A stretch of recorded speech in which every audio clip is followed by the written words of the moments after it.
To the west of the parish of Donaghy, between the rivers Ravel and Main, is the Grange of Dundermott, 11 town lands, documented in these early ordnance survey maps as having a site of a church. This was in fact a monastery. Nearby is the well-known Danish fort at Dundermott, and on the site of the old monastery is a holy well. Now, travellers coming to the monastery would have made use of the stepping stones on the river, as is recorded by O'Laverty in his history of Down and Connor. Now, not far from this spot is this house at Springmount. Formerly the townland was known as Drumnatickle. John Ross and his wife live here today. The Higginson family once owned this property, and in the large bog of some 300 acres behind this house was found something relating to the monks and early Christianity. It is now one of Ireland's national treasures.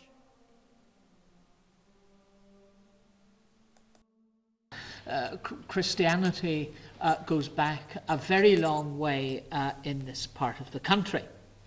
And in particular, I want to talk about an object which was found in 1913 by a man cutting peats in Springmount Moss. They're known as the Springmount Bog Tablets. Now, they consist of 6 sheets of wood, 6 wooden tablets made of yew, and they are waxed on the inside so that the inside leaves were covered with wax, and they were used, of course, for writing. They date to the 7th century, and in fact the latest dating would place them sometime between 650 and 700. So that makes them contemporary with the very oldest vellum manuscripts from Ireland, the famous Gospel book, the Codex Usurianus Primus in Trinity. It's the earliest surviving Irish manuscript. Well, these bog tablets are contemporary with that. They're also contemporary with another very important object, the Ruthwell Cross, found at Dumfries, which is the earliest example of Old English religious writing. So these bog tablets contain verses from the Vulgate Latin Psalter. And perhaps we might just think about the importance of the Psalter for the early Irish Church. Psalters were not merely vital to the office of the church as they were recited during the 7 monastic services. They were also, in a way, relics. They were regarded so highly that they were placed in jeweled shrines. And very often they were actually carried about as sacred objects. And one of the most famous, which actually was again contemporary with the Springmount Bog Tablets, was the famous Cohock of St. Columba. This was identified as the copy which Columba made of St. Finian's Psalter. Now, unfortunately, Columba failed to get St. Finian's permission to copy the Psalter. So I'm afraid in those days that was regarded as a serious offence. So it actually led to a battle.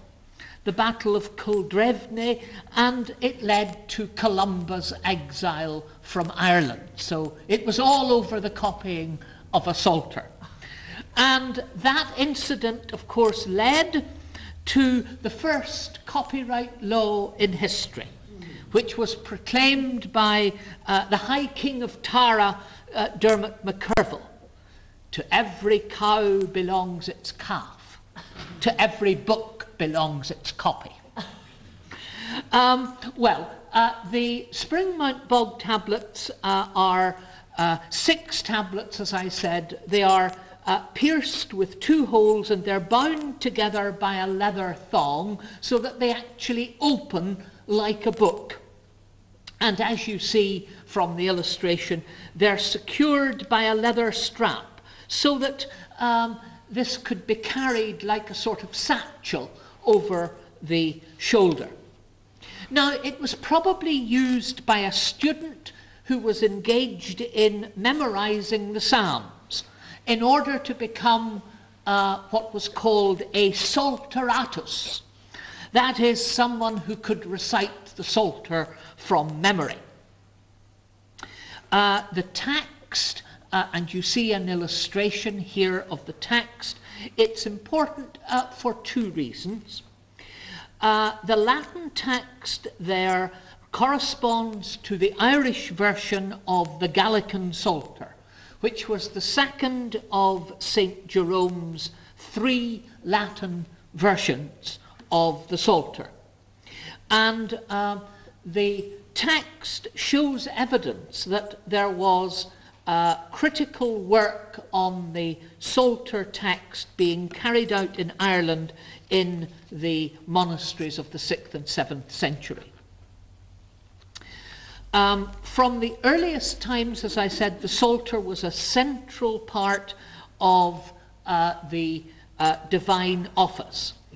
But Irish monks were also expected to be able to recite the Psalter in its entirety from memory. Some monks actually made a habit of reciting the entire Psalter every day. This took an enormous amount of time and effort. And there were even more extremes, because it is recorded of St. Angus the Chaldee that in Holy Week he recited the Psalter 3 times a day, once standing up, once sitting down, and once immersed up to the neck in cold water. That obviously proved his devotion. The second reason that it's important is the script. Although you might not be able to see the script clearly, the Bog Tablet contains the earliest form of the insular minuscule script, which was a more cursive development than the display scripts like the uncial script, which you may have seen if you've looked at the Book of Kells. And the script contained on the Springmount Bog Tablets was the direct ancestor of the vernacular script used for writing Irish, and also, incidentally, used for writing Old English, the insular minuscule script.